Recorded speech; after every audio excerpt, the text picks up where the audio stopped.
Alors, il y a beaucoup de feuilles, mais vous inquiétez pas, hein, c'est beaucoup de bleu. Hein, c'est pas tout le message.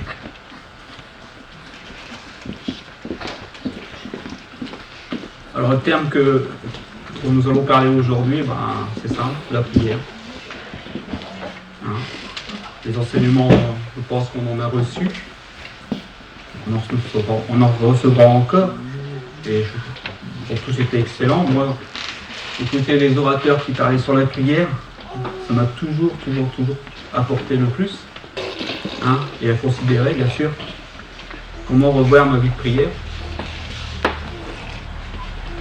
Nous allons donc nous allons commencer par ce court passage de Luc 11, verset 1. Jésus priait un jour en un certain lieu. Voilà, stop. C'est court. Alors, gardez bien ce passage parce qu'on va y revenir après. Hein. Jésus priait donc, rien de neuf. Jésus priait un jour en un certain lieu. Il se mettait à part. Comme nous aujourd'hui, on peut se mettre à part. Il se mettait à part et il priait le Père. Il priait son Père, qui est le plus tout à fait normal. Mais ça lui arrivait aussi de prier devant ses apôtres. Souvent, saisi par l'Esprit, je te loue, Père, Créateur du ciel et de la terre, de ce que tu as caché ça aux sages et aux intelligents, et de ce que tu leur avais aux humbles. Là, Jésus vient de tressaillir de joie par le Saint-Esprit parce que ça vous a été révélé. Un jour, à un moment bien précis de votre vie, où vous vous êtes fait suffisamment humble pour dire « Oui, j'ai besoin d'un sauveur. Oui, j'ai besoin de sa grâce. » Un jour, quand, je ne sais pas, vous avez votre propre expérience, mais un jour, vous avez eu, je dirais entre guillemets, votre Noël. Ou alors encore, Père, glorifie ton Fils afin que ton Fils te glorifie. Et là, la réponse ne suffit pas à entendre. Je l'ai glorifié et je le glorifierai encore. Aujourd'hui, nous sommes, je dirais, fils de Dieu, fils et filles. Et nous voulons, notre désir, du moins je le pense, c'est de glorifier le nom de notre Père. À l'exemple de Jésus. Et aussi, glorifier le nom de notre Seigneur Jésus.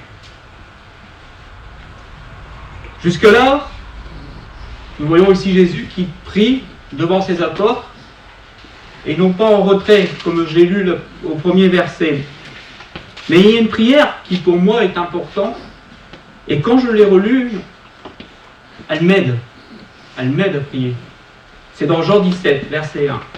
Nous connaissons tous, je dirais, nous connaissons tous Jean 16, mais Jean 17, est-ce que nous le lisons souvent aussi? Parce que là, Jésus prie devant ses apôtres, encore une fois, il ne prie pas le Père, il prie le Père, mais il prie devant ses apôtres, et ses apôtres entendent ce qu'il dit. Je ne vais pas tout lire le chapitre. Hein. J'ai simplement démarré, lire quelques lignes, et ensuite on va aller dans divers versets qu'il prononce à ce moment-là. Après avoir ainsi parlé, Jésus leva les yeux au ciel et dit « L'heure est venue, glorifie ton Fils, afin que ton Fils te glorifie. Selon que tu as donné pouvoir à toute chair, afin qu'il accorde la vie éternelle à tous ceux que tu lui as donnés. Or, la vie éternelle, c'est qu'ils te connaissent, toi, le seul vrai Dieu, et celui que tu as envoyé, Jésus-Christ. » On va arrêter là. Il commence comme ça sa prière. Il s'adresse au Père, devant ses apôtres. Et là, il fait une chose qui devrait nous aider à prier chaque jour. Il prie pour nous. Il prie pour ses apôtres, c'est vrai, mais il prie aussi pour nous. Ils ont gardé ta parole. C'est ce que vous faites. Vous gardez sa parole. Ils ont connu que je suis venu de toi. Avez-vous reconnu que Christ vient du Père? Hein? Il est sorti du Père, on pourrait dire aussi. Ils ont vraiment connu que je suis sorti de toi. C'est pour eux que je prie, c'est-à-dire qu'il a prié pour nous, pour ceux qui avons reconnu qu'il était sorti du Père et qui ont cru qu'il était le Christ. Ensuite, il dit, je ne prie pas pour les ôter du monde. Le verset plus loin, dans le verset 15, je ne prie pas pour les ôter du monde, mais de les préserver du mal. Je précise, quand il parle de mal là, ça fait de certains que nous pouvons traverser des épreuves, nous pouvons traverser des difficultés. Ces derniers temps, nous le voyons, et entre autres à travers notre frère Mohamed et d'autres frères et sœurs dont nous intercédons. Mais le mal, de quel mal il parle là hein? Ce sera intéressant de développer, c'est pas le sujet. Mais il veut nous préserver du mal. C'est sa prière. Ce n'est pas pour eux seulement que je prie, mais encore pour ceux qui croiront en moi à cause de leurs paroles. Et ça, je dirais que ça nous touche personnellement. Tout au long, ça fait 2000 ans que le royaume des cieux est proclamé, ça fait 2000 ans que des gens se tournent au Seigneur Jésus. Et il a prié aussi pour nous, il a prié aussi pour eux. Et il prie encore aujourd'hui pour tous ceux qui vont venir se greffer à l'Église. Tous ceux qui croiront en lui. Ça, il faut bien le comprendre. Jésus a prié pour nous, Jésus a prié pour vous. Et ça, c'est important. Quand nous lisons, si vous relisez bien attentivement le passage, ça devrait nous encourager à nous mettre dans sa présence. Parce qu'il a déjà prié pour ça. Il a déjà prié pour ça. La question que je vais vous poser, pensez-vous que Jésus est exaucé?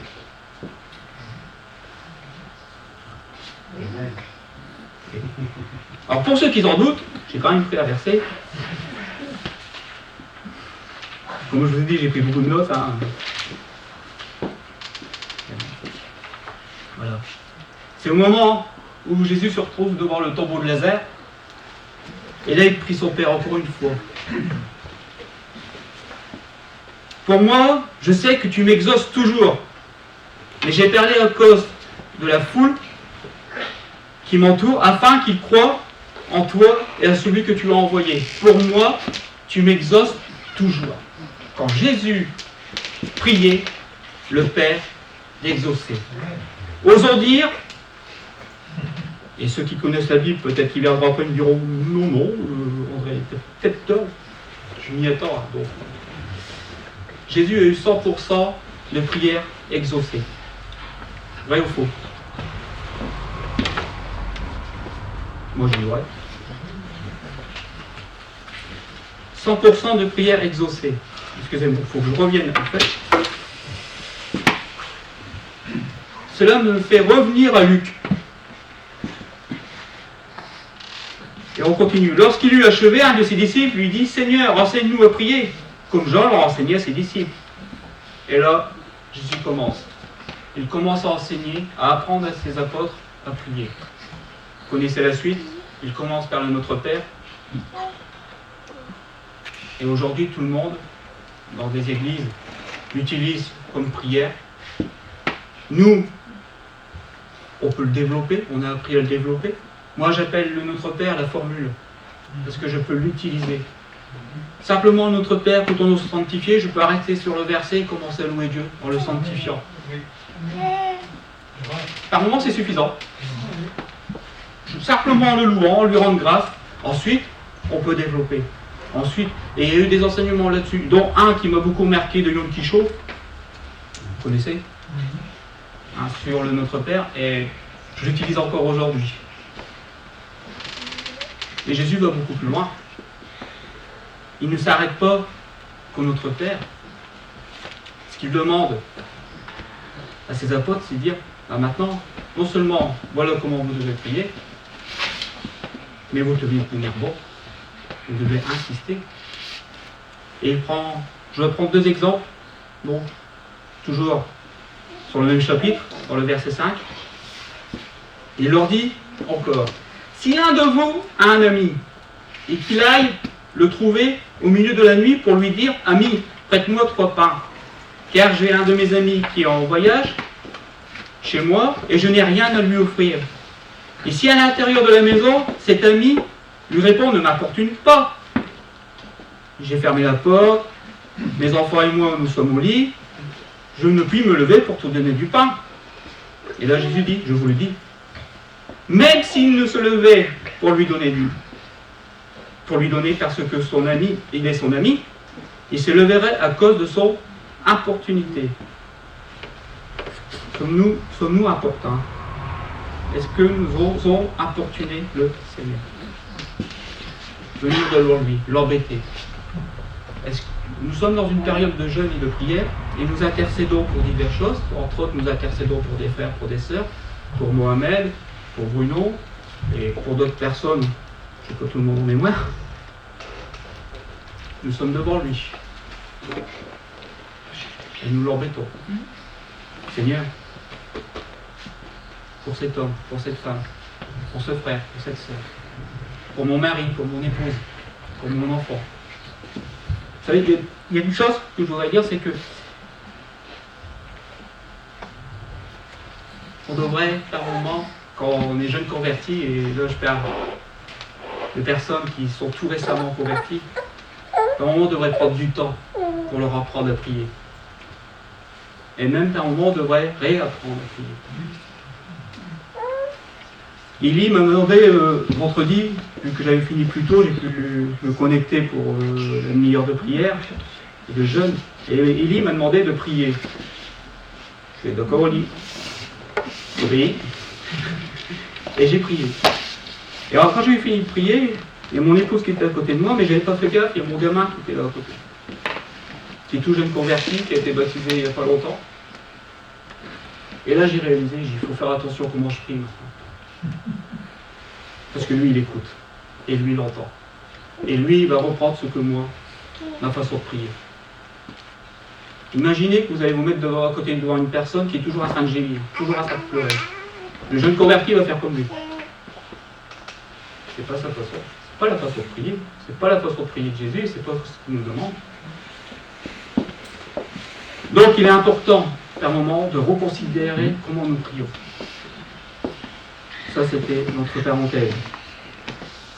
Et moi, je fais attention maintenant, quand je prie en présence, comment je prie.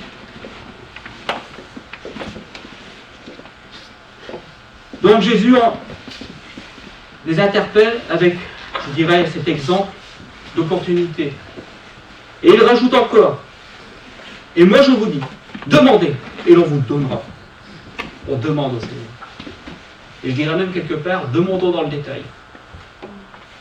Trop bien souvent, on demande, le Seigneur dit, moi je veux bien, mais... Par exemple, ça me fait penser à une histoire de Léon Quichot, qui disait, je voulais un vélo.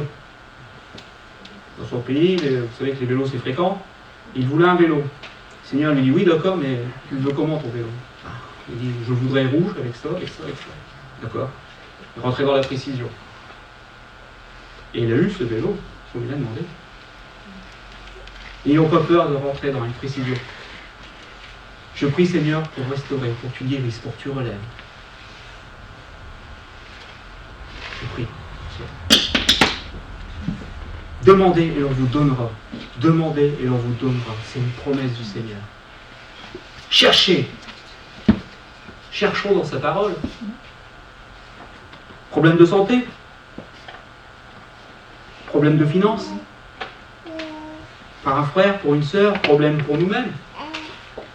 Est-ce que sa parole n'est pas suffisamment riche avec beaucoup de promesses? Vous savez que Dieu veille sur sa parole? Il veille sur sa parole, il a ouvert la bouche, il a parlé, il a fait des promesses à ses enfants et à tous ceux qui l'ont cru. Et il veille sur sa parole. Moi, je ne cache pas. Des moments, je dis Seigneur, tu veilles sur ta parole. Je m'attends à ce que je reçoive. Dans ta volonté, bien sûr. Parce qu'il sait ce qui est bon pour nous. J'admets aussi que ça m'est déjà arrivé de demander, un peu comme Jacques il explique. Vous demandez mais vous ne recevez pas parce que vous demandez mal. Parce que on demande pour nos propres intérêts, pour notre propre ambition. Il est bon de demander, il est même bon de demander pour nos besoins, oui, c'est écrit. Mais attention, Dieu reste souverain. Mais je m'attends à lui. Je m'attends à ce qu'il m'accorde. Pourquoi ? Pourquoi ? Parce que tout simplement, et là nous allons passer à Hébreux, tout comme d'habitude, prends des versets les plus connus, bien sûr. Donc je cherche dans toutes mes feuilles que j'ai. Oh Seigneur ton Dieu.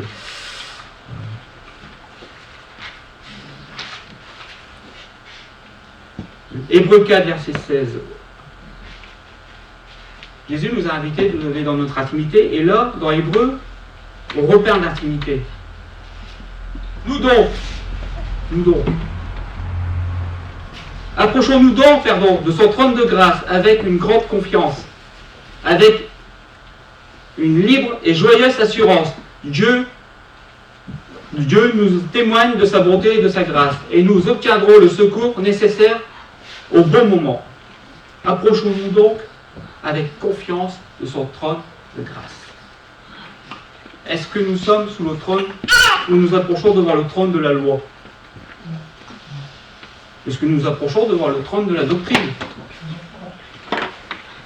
Non. Tout est grâce.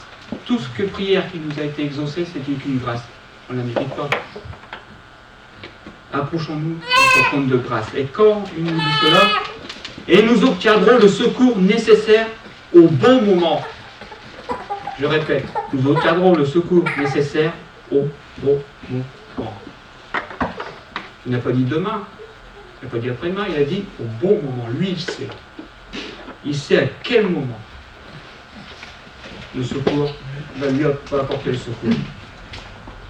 Dans Hébreux 11 toujours. Non, pardon. Hébreux 11, verset 6. Nous approchons de lui, mais il faut s'approcher de lui par la foi. Si nous voulons lui être agréable, nous devons nous approcher de lui et demander, chercher toujours par la foi. Or, sans la foi, il ne saurait être question de lui être agréable.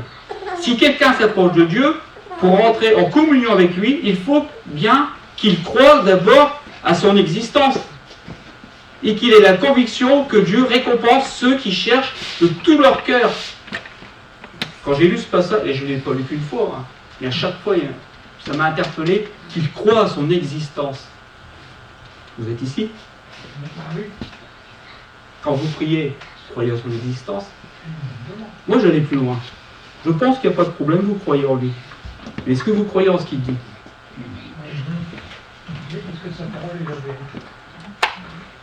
Vous croyez en ce qu'il dit? Vous croyez en ses promesses? Il faut nous attendre.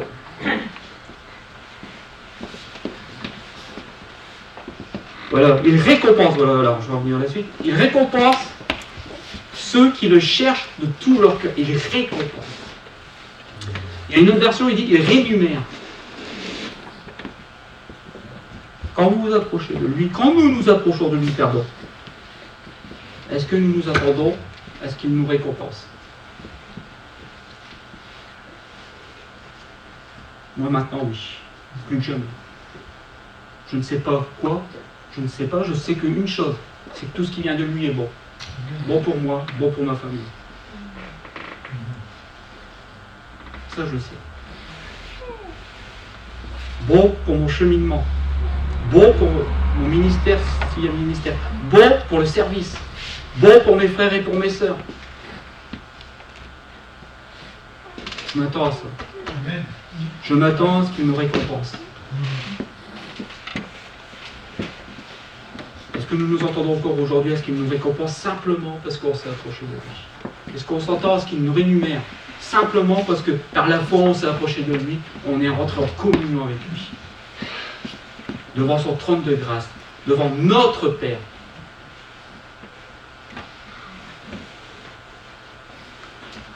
Je vais vous dire, c'est très difficile. Parce que j'ai une conception personnelle depuis des années. Enfin, j'avais une conception. J'essaie de me débarrasser. C'est une conception religieuse. Vous savez, à Noël, il y a le Père Noël qui est bon, qui apporte les cadeaux, puis il y a aussi le Père Fouettard. Alors, comment nous voyons Dieu quand nous nous approchons de lui? Souvenez-vous de ce que j'ai lu tout à l'heure dans Jean 17, quand Jésus a prié. Alors, comment Dieu nous voit?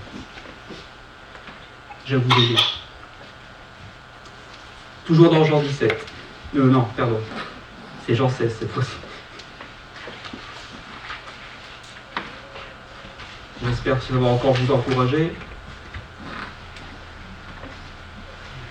Jean 16, versets 26 à 27.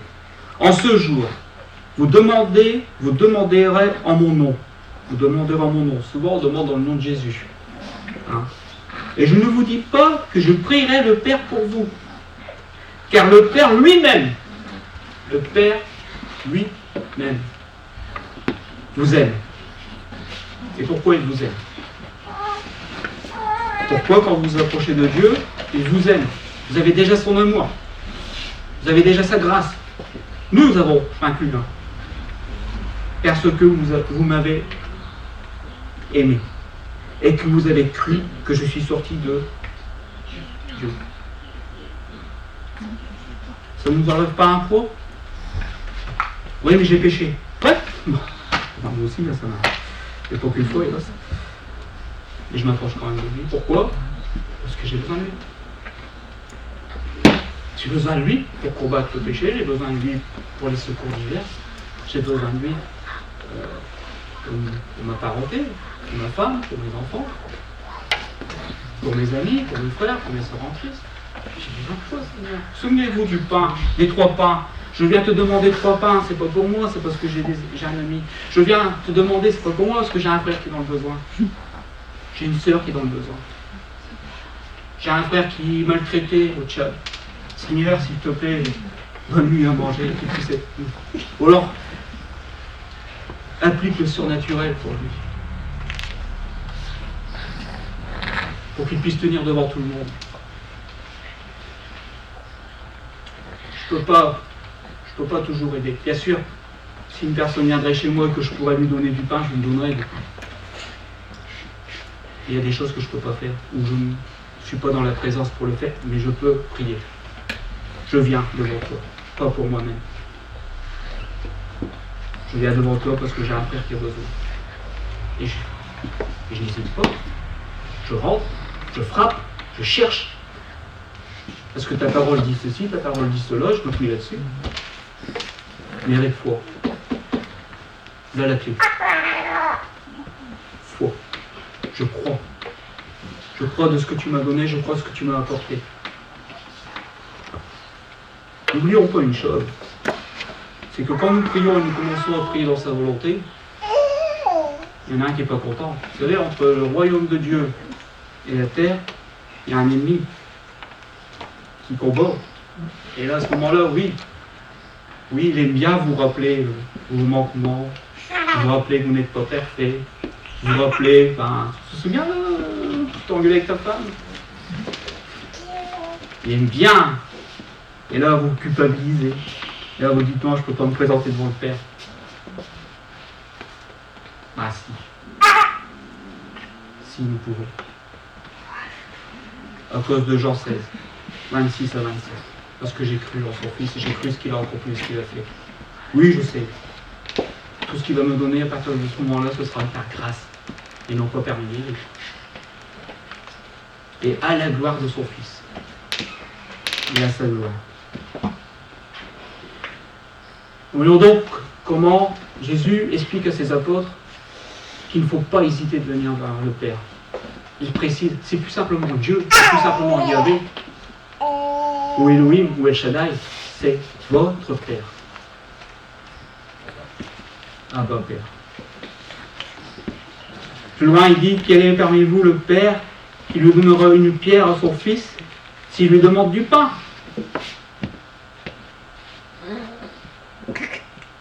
Est-ce que Dieu va vous donner des pierres si vous lui demandez du pain?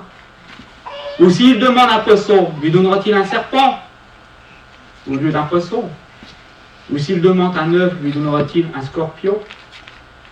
Si donc méchant comme vous l'êtes, vous avez donné de bonnes choses à vos enfants, à combien plus forte raison le Père Céleste donnera-t-il le Saint-Esprit à ceux qui lui demandent? Le Saint-Esprit qui est en nous, qui est avec nous chaque jour, dans mon travail, dans ma maison. Et je vais vous dire quelque chose, sincèrement, j'ai tendance à l'oublier. Il faut me le rappeler. C'est pour ça qu'il faut lire la parole. C'est pour ça qu'il faut écouter les encouragements des prédicateurs. On nous rappeler qu'il est toujours présent, qu'il est là. Il n'a pas changé. Nous, on change. Un coup blanc, un coup noir. Et lui, non. et encore heureux. Nous avons un grand Dieu. Continuons. Parce que nous avons cru en lui, nous avons accès à son Fils, nous avons donc accès à son saint trône. Et il nous demande de ne pas hésiter à l'importuner. Comme un peu cette veuve qui importunait ce juge unique. Encore une fois, voici un autre exemple d'enseignement de la prière et d'insister. Je sais, on nous dit souvent qu'il ne faut pas trop rabâcher la même chose. Oui, mais moi j'aime bien par moment, pas tout le temps, mais revenir. Nous avons tous, je présume, des listes de prière ou des envies de prier pour certaines choses. Tiens Seigneur, je te rappelle ça. Je te l'ai demandé. Je te l'ai demandé il y a quelque temps. Je leur demande aujourd'hui. Et mon père, je sais pas pour vous, mais quand j'étais gamin, quand Noël approchait, ah, tu te souviens, papa, hein, c'est ça que je veux pour Noël. Bon, là, c'est autre chose, bien sûr, hein, mais c'est important. Si notre Père ici-bas, notre Mère ici-bas nous donne de bonnes choses, à combien plus forte raison nous devons nous attendre à ce que le Père nous donne de bonnes choses. Et si nous lui demandons le Saint-Esprit, à combien plus forte raison il va nous le donner. N'oublions pas une chose, et aujourd'hui vous allez voir, je vais faire court pour ça. Il y a un sujet dont j'aimerais aborder. Moi, c'est un sujet qui, depuis quelque temps, m'interpelle pour moi-même. Parce que j'avoue une chose, je l'ai un peu amoindri et j'essaie de le refaire développer bien. Est-ce que, quand nous prions, nous sommes seuls?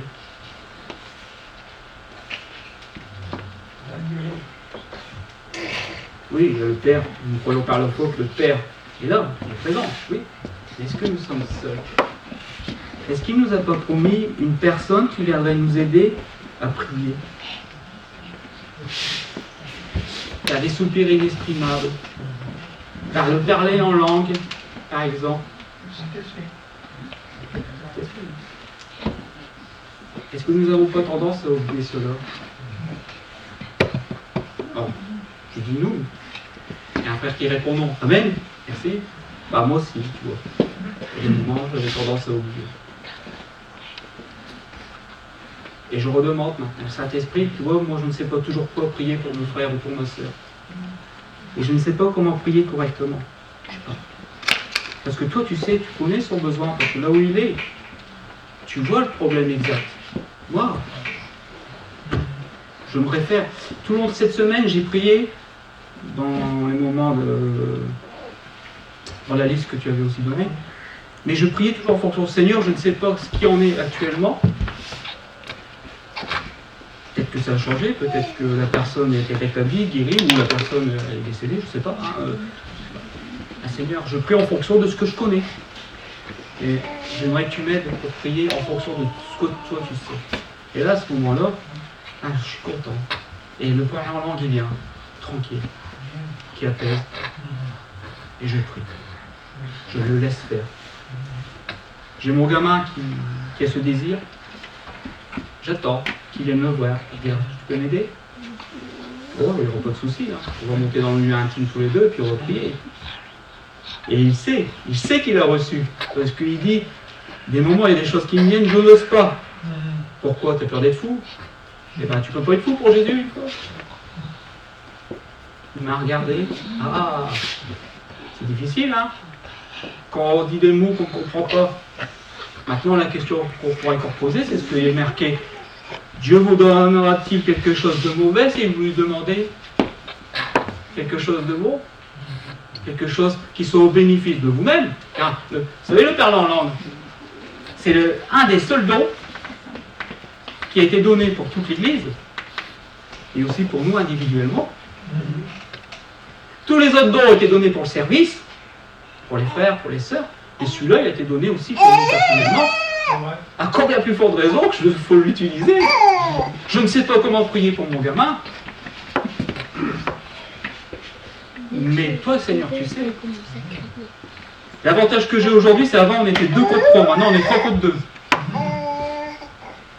Ouais, mais maintenant je voudrais qu'on soit 4 contre 1, et puis 5 contre 5 à la fin. Enfin, 5 contre 5. 5. Je vous invite, je crois que c'est dans Jude qui est marqué, priez toujours par l'Esprit, à revoir ce don qui vous a été donné. Et si vous ne l'avez pas reçu, ou vous croyez que vous ne l'avez pas reçu, demandez au Seigneur. Demandez au Seigneur, aide-moi. Aide-moi à prier. Intercède, Saint-Esprit. Je ne sais pas quoi dire. Je ne sais pas comment le dire. Je ne sais pas comment l'interpréter. Ou comment exprimer ce besoin exact. Toi, tu sais. Et louez Dieu. Et laissez-le dire. Ouvrez la bouche. C'est le problème. On n'ose pas ouvrir la bouche. Laissez. J'ai remis plus qu'à l'ordinaire, parce que je l'avoue personnellement, je l'avais un peu éteint. Hein. Je veux le remettre. Parce que du parler en langue, il y a des autres dons qui vont venir avec. Et là, je vais pouvoir commencer à être au service de l'Église.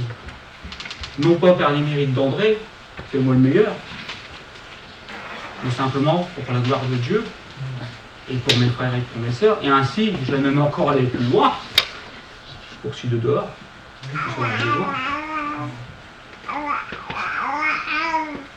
réactiver ce don. Si vous l'avez toujours, n'ayez pas peur, persévérez, améliorez-le. Demandez, vous recevrez. Cherchez, vous trouverez. Importunez-le. Je ne te lâche pas, tu m'as exaucé. Tous ceux qui ont vu Jésus passer, qu'ils avaient un problème, criaient. La foule qui est bruyante, eux criaient, « Ô fils de David, viens à mon secours !» Il y en a un qui disait, « Eh, tais-toi. » Non, je ne me tairai pas. Seigneur, tu as fait des promesses pour l'Église. Tu as fait des promesses pour nous individuellement. Tu as fait des promesses pour ma famille. Je sais bien que je ne suis pas parfait. Je sais bien que j'ai encore cheminé. Thierry nous apporte les messages là-dessus, dans le cheminement. Nous avons à nous améliorer, c'est vrai. C'est vrai. Et là, je vois ma femme qui fait. Je t'ai vu, chérie, aujourd'hui. D'accord? Est-ce que durant ce mois de jeûne, allez, je vous invite. Je prends un risque de faux. Je vous invite à pas faire le faux. À nous attendre à des choses. Moi, je le crois aussi. Parce que cette fois, je ne m'appuie pas sur ma parole, je ne m'appuie pas sur mon... Non, je m'appuie sur ta parole. Je m'attends. Je m'attends pour l'Église, je m'attends pour les frères et sœurs, je m'attends. Je veux mieux. Je m'attends à cette récompense. Je ne sais pas laquelle. Toi, tu sais. Je m'attends. Parce que je sais qu'elle sera bonne. On ne me donnera pas un serpent. Hein. T'en veux pas, j'ai pas. Et il me donnera quelque chose, soit pour le service, soit pour ma famille, soit pour mes amis. Enfin, soit... Attendons-nous à lui et croyons que durant ce mois de jeûne, nous allons recevoir. Amen. On va prier. Père, en te rendant grâce et en te louant et en te bénissant, Seigneur, de toutes tes promesses, Seigneur, quand nous venons devant toi et que nous te prions. Nous voulons te louer simplement et te rendre grâce et te dire tout simplement que ta volonté soit faite sur Bruet. Que ta volonté soit faite parmi mes frères, parmi mes sœurs. Que leur prière puisse monter à toi comme une odeur agréable. Je te rends grâce, Seigneur, de les inspirer à prier dans ta volonté. Qu'ils puissent, Seigneur, laisser l'Esprit Saint aussi, Seigneur, de nouveau aujourd'hui s'exprimer pour qu'ils puissent être utiles, Seigneur, à leur famille comme à l'Église, dans le nom de Jésus. Amen.